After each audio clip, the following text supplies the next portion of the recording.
अच्छा बेटा, ये देखें, सबसे पहले है vectors. Vectors anything which has magnitude and direction, ठीक है। ये हमारे पास एक वेक्टर की फॉर्म है। ये अगर एक वेक्टर है ए सी, सबसे पहली चीज ये है कि अगर ए सी वेक्टर है 2 3, तो इसका मैग्नीट्यूड किसके इक्वल होगा? 2 का स्क्वायर प्लस 3 का स्क्वायर होल का स्क्वायर रूट, ठीक है। अच्छा, उसके बाद इसमें ना कुछ चीजें हैं, addition and subtraction of vectors, ठीक है। वो सिंपली कॉम्प्लेक्स नंबर, वो सॉरी, जो मैट्रिक्स फॉर्म में होता है, अगर एक वेक्टर है 8 2 3 और दूसरा वेक्टर है 5 7, तो ए प्लस बी किसकी इक्वल होगा? 7 + 7 10, ठीक है। अगर ए माइनस बी करना होगा तो हमें पता है 2 3 - 5 7, ठीक है। ये आ जाएगा -3 - 4, ठीक। ये हमारे पास आसान से आसान छोटी छोटी चीजें हैं। ये वेक्टर में तकरीबन हर किसी को यही आता है, ठीक है। ये पहले एक्सरसाइज में यही कुछ ही सिंपल छोटी मोटी चीजें हैं। अच्छा, फॉर एग्जांपल ये मैं इसकी तरफ आता हूँ, एक यूनिट वेक्टर क्या होता है? यूनिट वेक्टर क्या होता है? यूनिट वेक्टर होता है हमारे पास, unit vector, unit vector anything which, ये यूनिट वेक्टर बेसिकली ना डायरेक्शन को रिप्रेजेंट करता है। यूनिट वेक्टर किसे रिप्रेजेंट करता है? डायरेक्शन को, ठीक है। अगर एक वेक्टर है A 2 3, ठीक है, इसका यूनिट वेक्टर निकालना है। इसका हमने क्या निकालना है? Unit vector. तो यूनिट वेक्टर जो है, इसके नाम से लगता है यूनिट वेक्टर होता है, बेसिकली इसका मैग्नीट्यूड 1 होना चाहिए। किसी भी वेक्टर को उसके मैग्नीट्यूड से डिवाइड कर दें। ए का मैग्नीट्यूड निकालें, 2 का स्क्वायर प्लस 3 का स्क्वायर होल का स्क्वायर रूट, 4 + 9 √13, ठीक है। तो एक किसी भी वेक्टर को 2 √13 एंड 3 √13, किसी भी वेक्टर को उसके मैग्नीट्यूड से डिवाइड कर दें, तो वो हमारे पास यूनिट वेक्टर बन जाता है, ठीक है। अच्छा, उसके बाद हमारे पास आ जाता है, ये क्वेश्चन है, सिंपल है, बहुत आसान आसान है, इसे देख लीजिए। अच्छा, कुछ क्वेश्चन में ना वो ये कहता है आपने ना उस वेक्टर की वो निकालनी है, जिस तरह ये है हमारे पास, वेक्टर को निकालना है with the help of diagram, ठीक है। तो कुछ डिटेल दे देता है, जिस तरह क्वेश्चन नंबर 5 देखें, ये थोड़ा सा डिफिकल्ट है। M is the mid point of B C, B C का एम जो है वो बी सी का मिड पॉइंट है, एन जो है वो एफ जी पे है, इन द रेशियो ऑफ 1:3, यानी ये 1:3 है। given that AG is 12 4 and 2, 12 4 and 2, ठीक है।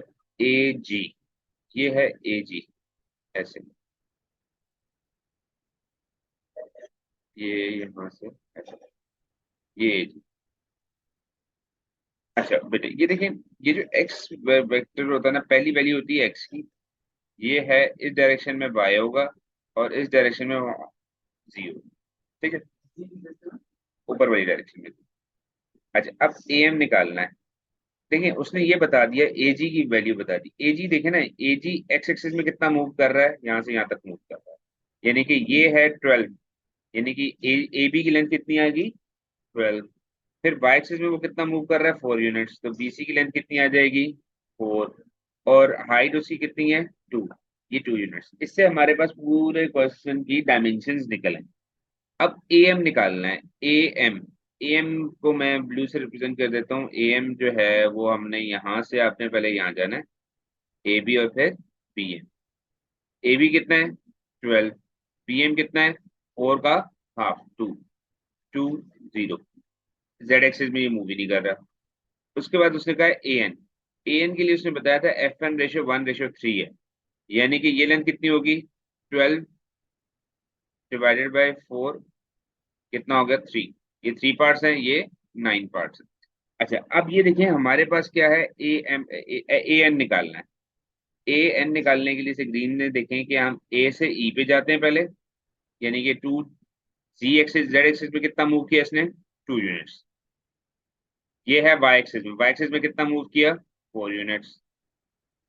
और X एक्सिस में कितना यूनिट मूव किया? 3 यूनिट्स। 3 4 and 2, X का ऊपर सबसे पहले, Y का सेकंड नंबर पे, Z का थर्ड नंबर पे लिखना होता है। ये AN वेक्टर आ गया। इस तरह की छोटी छोटी चीजें, ये तो आप लोग इजीली एग्जाम्स के पॉइंट ऑफ व्यू से कर लेंगे। अच्छा, पोजीशन वेक्टर क्या होता है? पोजीशन वेक्टर को मैं इधर एक्सप्लेन कर देता हूँ। पोजीशन वेक्टर ये होता है कि फॉर एग्जांपल एक कोऑर्डिनेट है A 2 3, और एक कोऑर्डिनेट है 5 7, ठीक है। अगर मैंने इसे पोजीशन वेक्टर में कन्वर्ट करना है, ओ ए है 2 3, और OB है 5 7, ठीक है। ये OA है, ये OB है, ये है पोजीशन वेक्टर। अच्छा, पोजीशन वेक्टर से ए बी वेक्टर कैसे निकालते हैं, ये पता नहीं क्यों बच्चे भूल जाते हैं हमेशा। ओ बी माइनस ओ ए, सेकेंड वैल्यू पहले, पहली वाली वैल्यू बाद में। ओ बी माइनस ओ ए से हमारे पास इसका ए बी वेक्टर निकल आएगा। ठीक है, ये है पोजीशन वेक्टर के बारे में सारा कुछ, इससे मैं आगे आगे लेके जा रहा हूँ। अच्छा, कार्टेशियन प्लेन क्या होता है, देखिए बेटे। कार्टेशियन प्लेन में ये होता है कि फॉर एग्जांपल अगर हमारे पास ये एक्स वाई जी की फॉर्म में एक वेक्टर है, 2 3 एंड 4, ये कॉलम वेक्टर है। इसे कार्टेशियन प्लेन में लिखेंगे 2i + 3j + 4k। X access जो है कार्टेशियन प्लेन में आई से रिप्रेजेंट होता है, वाई एक्सेस जे से, और जेड एक्सेस के से। ठीक है, कॉलम वेक्टर में ऐसे लिखा है। अच्छा जी, उसके बाद है हमारे पास ये छोटी मोटी चीजें, ये भी आसान, ये भी वैसे ही एक क्वेश्चन जिसमें हमने अभी, मैंने थोड़ी देर पहले आपको एग्जांपल से एक्सप्लेन किया था, वो क्यूबॉइड वाला। ठीक है, ये भी वैसे ही है, इसमें आई जे के की फॉर्म में लिखी। ठीक है, तो ये भी आसान होता है, ये इतना मुश्किल पार्ट नहीं होता वेक्टर। आई एम प्रोवाइडेड कि मैं डिटेल में नहीं करा रहा क्योंकि ये वेक्टर सबने एक दफा किया हुआ। अच्छा, अब नई जो चीज आ रही है वो है स्केलर। स्केलर प्रोडक्ट क्या होता है, आई जे के, बस एक्स वाई जी के साथ आई जे के आ जाएगा। तो ये आप क्या आखिर अभी क्या करवा रहे हैं, स्केलर प्रोडक्ट? हाँ अच्छा, तो यही आपने नहीं करवा? बेटा, रिकॉर्ड कर रहा था, तुमने चवल जरूर मारनी है। अजीब जाहिल आदमी हो तुम। कब नहीं कराया, तुम्हें बताया था ये प्रोडक्ट मल्टीप्लीकेशन के बारे में बताया था, ए डॉट बी और ए मल्टीप्लाई बाय बी में फर्क क्या है। डिस्प्लेसमेंट और मोमेंट की एग्जांपल भी दी थी, वर्क एनर्जी की।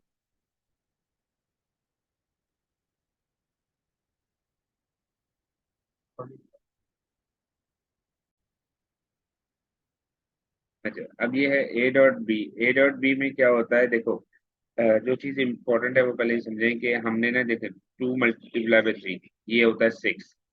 अच्छा, 2 × 3 ये भी होता है 6। ये दोनों में ना लिखा हुआ इस तरह होता है, लेकिन दोनों में फर्क होता है। ठीक है, इसका फर्क मैं वही आपको बता रहा हूँ। फिजिक्स पे पढ़ा हुआ वर्क डन का फॉर्मूला क्या होता है, ओ लेवल की फिजिक्स पढ़ी हुई है, ओ लेवल की फिजिक्स में नहीं पढ़ी हुई। वर्क डन क्या होता है, force into distance, force into distance. Moment क्या होता है, मोमेंट, हम वो जो वो मोमेंट नहीं होता, ये वो मोमेंट होता है, फोर्स इंटू डिस्टेंस। यस। अच्छा, अब इसमें और इस दोनों में फर्क क्या होता है, इसमें क्या होता है वर्क डन, इसमें जो होता है वर्क डन जो होता है, इस फोर्स और डिस्टेंस दोनों को एक ही डायरेक्शन में होना चाहिए। जबकि मोमेंट में क्या होता है, फोर्स को और डिस्टेंस को परपेंडिकुलर होना चाहिए, फोर्स और डिस्टेंस को परपेंडिकुलर होना चाहिए। ठीक है। अच्छा, अब वो वर्क डन जो है, वर्क डन जो है वो देखो, जब हमारे पास यानी इसके पैरेलल होगा, जब ये पैरेलल होगा तब ये मैक्सिमम पे होगा। ठीक है, ये होता है एफ डॉट टी, और ये होता है एफ क्रॉस टी। क्वेश्चन में जब भी देखोगे ना, बुक्स में फॉर्मूला देखोगे तो वर्क डन को हमेशा एफ टी लिखेगा, वो कभी वो से एफ इंटू डी नहीं लिखेगा किसी भी बुक में। ठीक है, उसकी रीजन ये होती है, देखो मैं आपको सिर्फ जनरल से बता देता हूँ, क्रॉस प्रोडक्ट अब सिलेबस में नहीं है, लेकिन मैं आपको उसका थोड़ा सा जनरल सा ओवरव्यू बता देता हूँ। देखो, फोर्स इंटू डिस्टेंस में हमारे पास जो ये होता है कॉस एंगल आता है, और एफ क्रॉस डी में साइन एंगल होता है। ठीक है। अच्छा, अब आपको पता है कि कॉस की मैक्सिमम वैल्यू कब होती है, जब एंगल जीरो होता है, यानी कि ये डायरेक्शन है फोर्स की, जीरो एंगल पे ही वो लग रहा है, डिस्टेंस ट्रेवल हो रहा है। ठीक है, तो दिस इज द मैक्सिमम, यहाँ पे वर्क डन मैक्सिमम होगा। साइन का ग्राफ होता है कुछ ऐसे, यानी कि साइन मैक्सिमम कब होता है, 90 डिग्रीज पे। तो इसमें मोमेंट में साइन लगता है, देखें ये फोर्स है, मैक्सिमम डिस्टेंस 90 डिग्री पे। ठीक है, तो इसलिए साइन में लगता है। अब क्रॉस वाला तो है नहीं हमारे सिलेबस में, हमने इसके ऊपर ही फोकस करना है, इसी को हम देखते हैं।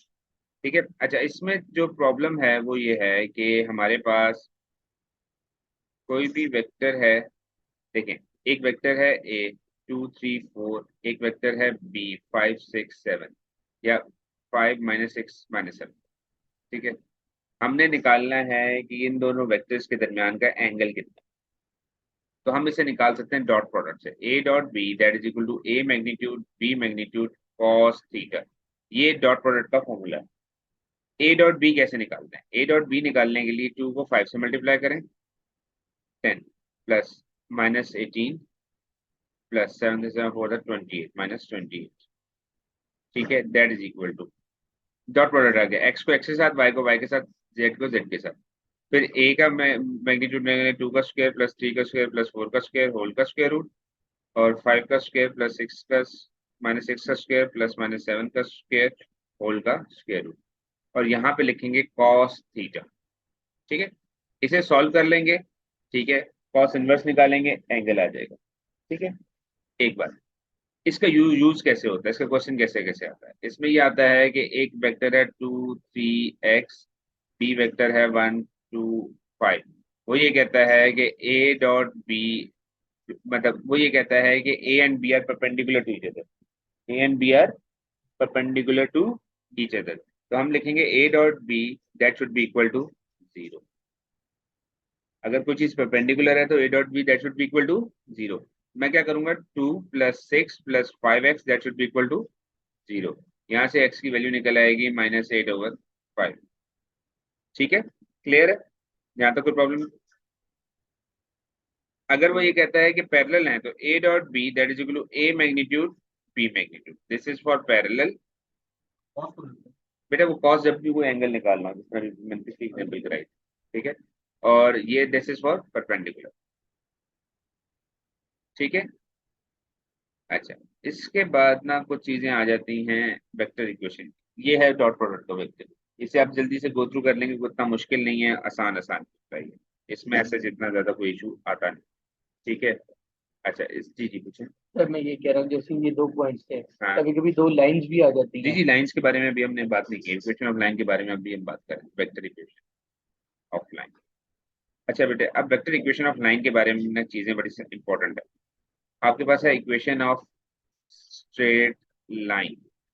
इक्वेशन ऑफ स्ट्रेट लाइन क्या होती है, y is equal to m x plus c, ठीक है, यही होती है इक्वेशन ऑफ स्ट्रेट लाइन। कभी आपने सोचा कि m और c की वैल्यू क्या रिप्रेजेंट करती है, ये होता है ग्रेडियंट, ये आपको पता है, ये होता है y इंटरसेप्ट। अच्छा, ग्रेडियंट क्या बताता है, ग्रेडियंट बताता है कि इसकी स्लोप क्या है, यानी कि इस इक्वेशन की डायरेक्शन क्या है, पॉजिटिव है ऊपर की तरफ जाएगा, नेगेटिव है नीचे की तरफ आएगा, ठीक है, और जीरो है तो हॉरिजॉन्टल रहेगा, इन्फिनिटी है तो वर्टिकल रहेगा, ठीक है। तो ये जो ग्रेडियंट है ये रिप्रेजेंट करता है बेसिकली एक तरह की डायरेक्शन, एक तरह की डायरेक्शन, ठीक है। वाई इंटरसेप्ट क्या रिप्रेजेंट करता है, पोजीशन को। वाई इंटरसेप्ट क्या रिप्रेजेंट करता है, किस जगह से, देखो अगर आपको दो चीजें पता हो एम और सी, आपको पता है कि किस जगह पे है इक्वेशन, लाइन इक्वेशन किस जगह पे है, और उसके बाद वहां से किधर जा रही है, यानी पॉजिटिव ग्रेडियंट ऊपर जा रही है, नेगेटिव ग्रेडियंट नीचे जा रही है। तो बेसिकली इसी को भी इसी तरीके से कहते हैं कि ये डायरेक्शन और पोजीशन, दो चीजें आपको पता होनी चाहिए, डायरेक्शन और पोजीशन, तो आपका क्वेश्चन सॉल्व हो जाता है। अब इधर भी ऐसे ही करना है कि जो वेक्टर इक्वेशन है ना उसमें भी आपको दो चीजें चाहिए, ठीक है।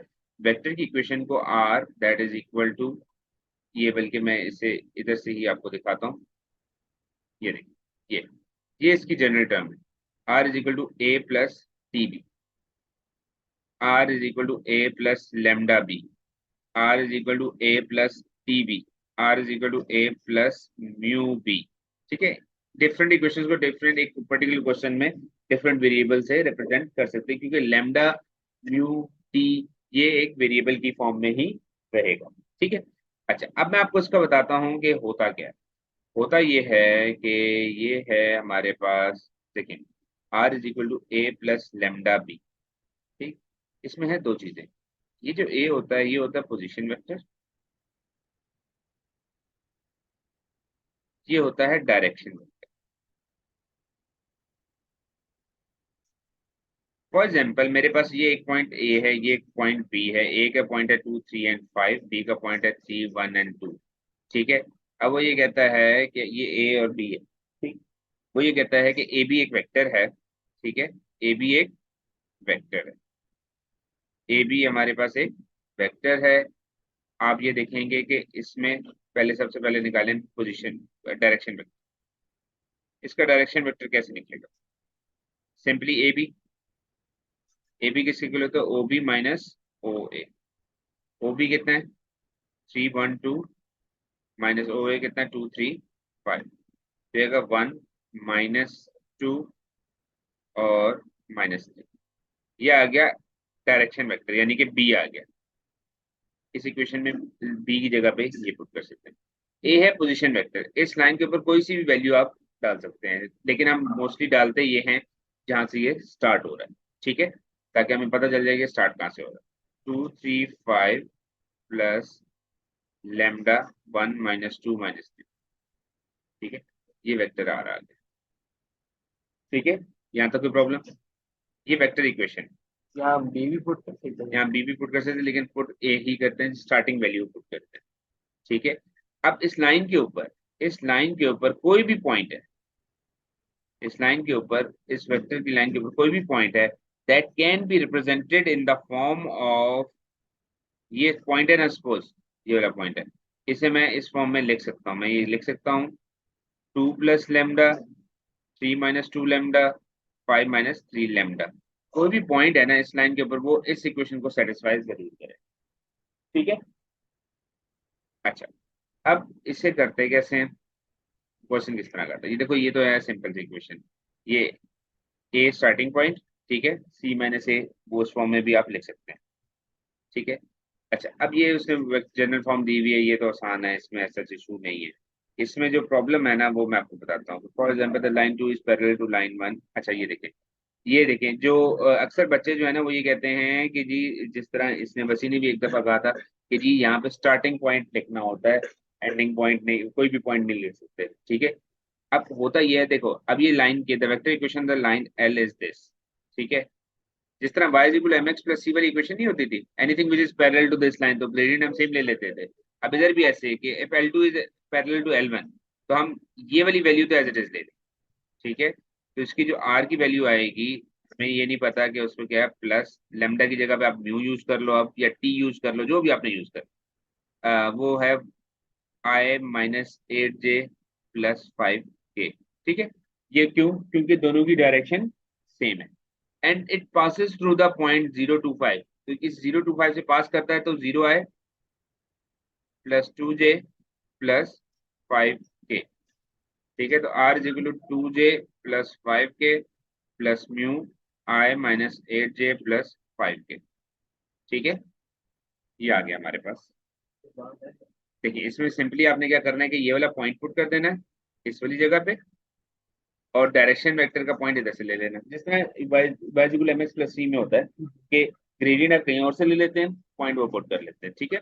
तो इसमें अब आपको वो भी क्लियर हो गया कि जो आप उस दिन पूछ रहे थे कि जी स्टार्टिंग पॉइंट से लेते हैं तो वो क्वेश्चन डिफरेंट हो जाता है, ऐसा नहीं होता, स्टार्टिंग पॉइंट से नहीं लेना होता बेटा। ये होता है पोजीशन वेक्टर, ये आपको पोजीशन बताती है, ये आपको डायरेक्शन बताती है। तो जब L1 और L2 पैरेलल हैं तो डायरेक्शन सेम होगी ना, पोजीशन तो सेम नहीं होगी। अच्छा, अब वो कहता find the angle between L1, ये है L1 और ये कोई लाइन है दिस। डायरेक्शन के लिए हमें क्या चीज चाहिए होती है, डायरेक्शन वेक्टर। तो हम L1 का डायरेक्शन वेक्टर लेंगे 1 -8 एंड 5, और L2 का डायरेक्शन वेक्टर लेंगे 5 -1 एंड 2, ठीक है। इसका आप क्या करेंगे, डायरेक्शन निकालने के लिए, एंगल निकालने के लिए हमें क्या निकालना पड़ता है, डॉट प्रोडक्ट।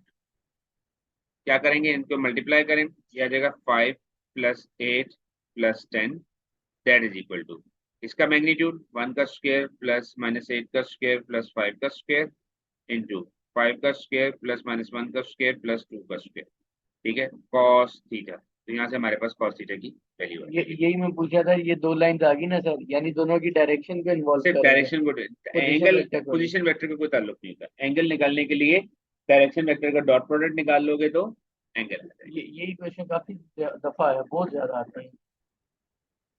अच्छा जी, उसके बाद आ जाता है हमारे पास यहाँ पे, ये है एक्सरसाइज, ये आसान है, ठीक है, इंटरसेक्शन ऑफ टू लाइंस। अच्छा, ये बड़ी पैरामीट्रिक ये होती है यार इक्वेशन, अभी आई की। अच्छा बेटे, ये बड़े मजे का इंटरेस्टिंग सा टॉपिक है। वो ये कहता है कि हमारे पास ये R1 है, R2 है, इनका पॉइंट ऑफ इंटरसेक्शन, दो वेक्टर्स है ना, वो कहीं ना कहीं इंटरसेक्ट तो करेंगे, ठीक है। ये देखें, R को लिखें, R1 को लिखें कैसे, कॉलम फॉर्म, ये आ जाएगा I है ना, ये देखिए, ये आ जाएगा 1 - लैम्डा, ये है -2 लैम्डा, और ये है -4 + लैम्डा, ठीक है। ये R1 आ गया in terms of column vector, इसे भी in terms of column vector लिख रहे हैं। R2 को कैसे लिखेंगे? 2 प्लस म्यू, ये है ना -2 + 2j, -2 + 2 म्यू, और 1 - 7 म्यू। ठीक है, यहाँ तक कोई प्रॉब्लम? अच्छा, अब देखो, दोनों इक्वेशंस को जिस तरह y = mx + c की फॉर्म में हम इक्वेशन करते थे, तो दोनों इक्वेशंस को इक्वल पुट करते थे, जो साइमल्टेनियसली सॉल्व करते थे। इधर भी वही कुछ ही करना है। 1 - लैम्डा दैट इज 2 + म्यू, पहला पहले के इक्वल, दूसरा दूसरे के equal, -2 - lambda that is -2 + 2 mu. अच्छा, अब ये दो इक्वेशन बन गई हमारे पास। इन दोनों को साइमल्टेनियसली सॉल्व करें, लैम्डा और म्यू की वैल्यूज आ जाएंगी। लैम्डा और म्यू की वैल्यूज आ जाएंगी। कैसे आएगी?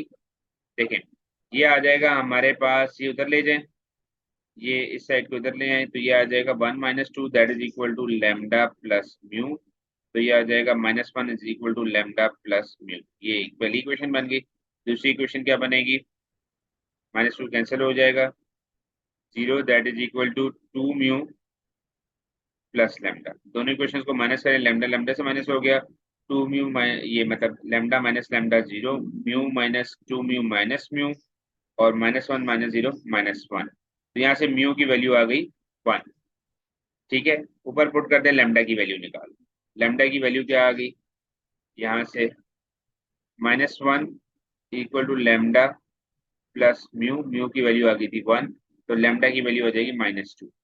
अब ये हमारे पास म्यू और लैम्डा की वैल्यूज आ गई, म्यू और लैम्डा की हमारे पास वैल्यूज आ गई। एक आ गई हमारे पास म्यू की 1 और लैम्डा की -1। ठीक है, ये यहाँ पे भी उसने निकाल। अच्छा, अब यहाँ पे जो इम्पोर्टेंट चीज है ना, वो ये है कि इसमें एक और इक्वेशन है, तीसरी इक्वेशन। ठीक है, मैंने क्या किया था, पहली दो को सॉल्व किया था, उसमें से म्यू और लैम्डा की वैल्यूज निकाल ली। अच्छा, क्वेश्चन यहाँ पे खत्म नहीं होता। अगर तीसरी इक्वेशन है ना, ये वाली 4 प्लस, इसमें क्या बनेगी? Minus -4 plus lambda that is equal to 1 - 7 mu. ठीक है, तो यहाँ पे लैम्डा की वैल्यू है -2, -4 -2 इक्वल टू 1 - 7 1। ये आ गया -6 -6। अगर तो तीसरी इक्वेशन सेटिस्फाई हो जाए, अगर तो तीसरी इक्वेशन सेटिस्फाई हो जाए, तो देखो मैं यहाँ पे लिख देता हूँ आपको कि अगर पहली दो इक्वेशन में से आपने म्यू और लैम्डा की वैल्यूज निकाल ली, वो सेम है, और तीसरी इक्वेशन में भी सेम प्रूव हो जाए, ठीक है, तो इसका इंटरसेक्शन एग्जिस्ट करता है। अच्छा, अगर आप ये है ना ABC, ये पहली इक्वेशन और दूसरी इक्वेशन, इक्वेशन 1 और इक्वेशन 2 से म्यू और लैम्डा की वैल्यूज निकाल लेते हैं, निकल आती हैं, तीसरी इक्वेशन में डालते हैं, और ये तीसरी इक्वेशन सेटिस्फाई नहीं होती, तीसरी इक्वेशन सेटिस्फाई नहीं होती, तो हम कहेंगे कि ये दोनों वेक्टर्स हैं स्क्यू। ये दोनों वेक्टर्स हैं स्क्यू। स्क्यू में क्या होता है? देखिए, 2 डायमेंशन में क्या होता है कि अगर दो लाइन आपस में पैरेलल नहीं है, तो वो कहीं ना कहीं जाके इंटरसेक्ट कर जाते हैं। लेकिन जब 3 डायमेंशन होता है ना, तो एक लाइन इस तरह जा रही है जेड एक्सिस से, एक इसके नीचे से गुजर के चली जाए। ठीक है, अब ये दोनों आपस में पैरेलल नहीं है, लेकिन ये कभी इंटरसेक्ट ये भी नहीं करेंगे। इन्हें इन ऐसी इक्वेशन को कहते हैं स्क्यू। ये होते हैं पैरेलल। ठीक है, पैरेलल वो जो है, अगर हमारे पास लैम्डा और सॉरी, अगर लैम्डा और म्यू की वैल्यूज ना निकलें, पहली इक्वेशन से नहीं निकल रही, ठीक है, तो वो दोनों वेक्टर्स हो जाते हैं पैरेलल। अगर पहली दो इक्वेशन में से लैम्डा और म्यू की वैल्यूज निकल आए, तीसरी इक्वेशन में प्रूव ना हो, तो वो हो जाते हैं स्क्यू। और अगर तीसरी इक्वेशन में प्रूव भी हो जाए, तीसरी इक्वेशन भी प्रूव हो जाए, तो तब उनका इंटरसेक्शन एग्जिस्ट करता है। ठीक है। अच्छा, इंटरसेक्शन निकालने का तरीकेकार क्या होता है? अब आपके पास लैम्डा और म्यू की वैल्यू आई, आपने तीसरी इक्वेशन में डाल के चेक की, तीसरी इक्वेशन भी हमारे पास प्रूव हो गई। जब तीसरी इक्वेशन प्रूव हो जाती है, तो फिर हम क्या करते हैं, किसी भी एक इक्वेशन में लैम्डा और म्यू की वैल्यू डाल देते हैं। किसी भी एक इक्वेशन में, जिस तरह ये हमारे पास किसी भी एक वेक्टर में, ये वाला वेक्टर था ना, 1 - लैम्डा -2, इसमें लैम्डा की वैल्यू डालता है। ठीक है, तो जो लैम्डा की वैल्यूज आएंगी, वो आएंगी 3 0 एंड -6, 3 0 एंड -6, 3 0 एंड -6। तो ये है पॉइंट ऑफ इंटरसेक्शन जहाँ पे वो इंटरसेक्ट करते हैं। ठीक है, क्लियर है? अच्छा जी, उसके बाद इसमें एक आखिरी चीज रह गई है, इंटरसेक्शन, ये तो था इंटरसेक्शन वाला। ठीक है, ये आप इसे एक्सरसाइज में कर लेंगे, ये इतनी मुश्किल नहीं है। अच्छा, इसमें से ये नहीं दिया हुआ इसमें क्या नाम है बुक में, लेकिन टॉपिकल में एक क्वेश्चन बहुत ज्यादा आता है, वो आता है इस तरह की फॉर्म।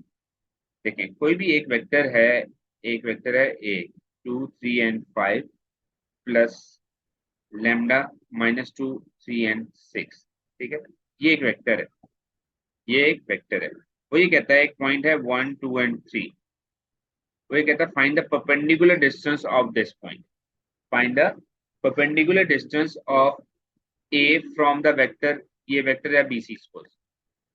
ठीक है, find the shortest distance, the perpendicular distance of A from B C. अच्छा, इसके लिए हम क्या करते हैं, इस पॉइंट को हम एक्स सपोज करते हैं। ठीक है, अगर ये पॉइंट एक्स है तो ये पॉइंट किस फॉर्म में होगा, ये पॉइंट इस फॉर्म में होगा 2 - 2 लेमडा 3 + 3 लेमडा 5 + 6 लेमडा। ये पॉइंट आ गया 2 - 2 लेमडा 3 + 3 लेमडा एंड 5 + 6 लेमडा। ठीक है, ये आ गया पॉइंट। इससे आप क्या करेंगे, ए एक्स निकाल लेंगे। ए एक्स कैसे होगा, ओ एक्स माइनस ओ ए।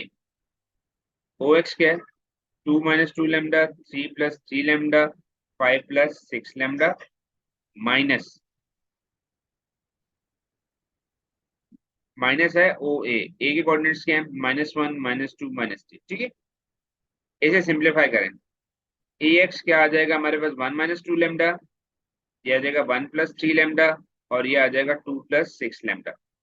ठीक है, ये आ गया ए एक्स। यहाँ तक कोई प्रॉब्लम? अच्छा, अब हमें ये पता है कि ये परपेंडिकुलर है, ये 90 डिग्री पे है। तो व्हाट वी डू इज कि हमें ये पता है कि ये ए एक्स और ये जो लाइन है ये आपस में क्या है, परपेंडिकुलर है। इट मीन्स कि इनका डॉट प्रोडक्ट क्या होगा, 0। तो ए एक्स डॉट ये जो वेक्टर है, ये वेक्टर कितना है, -2 3 and 6, that should be equal to 0। तो परपेंडिकुलर है। ए एक्स क्या है, 1 - 2 लेमडा 1 + 3 लेमडा 2 + 6 लेमडा मल्टीप्लाई मतलब dot -2 3 and 6, that should be equal to 0। तो ये आ जाएगा हमारे पास -2 + 4 lambda +3 + 9 lambda +12 + 36 lambda, that should be equal to 0। इसे सॉल्व कर लेंगे, यहाँ से लेमडा की वैल्यू आ जाएगी। ठीक है, लेमडा की वैल्यू आ जाएगी। यहाँ तो कोई प्रॉब्लम? अच्छा, जब आपके पास ये लेमडा की वैल्यू आ जाए, उस लेमडा की वैल्यू इस पॉइंट में पुट कर दो। ठीक है, उससे क्या होगा, ये एक्स का कोऑर्डिनेट आ जाएगा। मैं अब इसे शॉर्ट कर रहा हूँ, सोच से सपोज कर लेता हूँ लेमडा की वैल्यू सपोज 1 आ जाती है, सपोज की बात। तो ये आ जाएगी, इक्वेशन बन जाएगी 2 3 + 3 6 एंड 5 + 6 11। ये पॉइंट आ गया 0 6 and 11, ये आ गया एक्स। अब यहाँ से वो पूछ लेता है कि जी ए एक्स की, कभी वो कहता है ये कोऑर्डिनेट निकालो, कभी वो कहता है कि ए एक्स वो की डिस्टेंस निकालो, डिस्टेंस निकालना है तो ए एक्स निकालोगे। ए एक्स कैसे होगा, ओ एक्स माइनस ओ ए। ठीक है, 1 2 and 3, ये आ जाएगा ए एक्स। और इसका फिर मैग्नीट्यूड निकाल लेना, x² + y² + z² होल का स्क्वायर। ठीक है, this is all vector, magnitude निकालना है तो इसका डिस्टेंस निकलेगा। वो जो कहते हैं कि find the magnitude of the perpendicular. Perpendicular, find the magnitude distance from A to the perpendicular distance from A to this vector, ठीक है, क्लियर है। यहाँ पे लेमडा की वैल्यूज पुट कर दो तो ये एक्स डायरेक्ट आ जाएगा यहाँ से। ठीक है,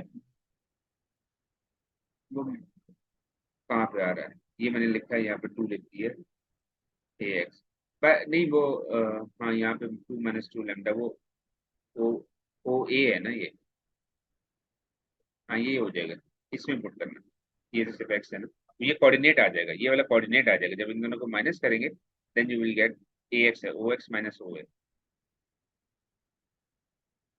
ये मैंने ओ एक्स माइनस ओ ए ही किया हुआ। बहरहाल ये आ जाता है इसी तरह, मतलब उसमें कुछ डिफिकल्ट नहीं। यहाँ वाला कोऑर्डिनेट अब कौन सा होगा, ये 2 - ये 2 वाला लेमडा, नहीं, लेमडा वाला, ये लेमडा पुट करना चाहिए वाला कोऑर्डिनेट। 2 - 2 लेमडा 3 + हाँ 3 जी, लेमडा, ये हाँ वाला जी, ये वाला पॉइंट है। ठीक है, एक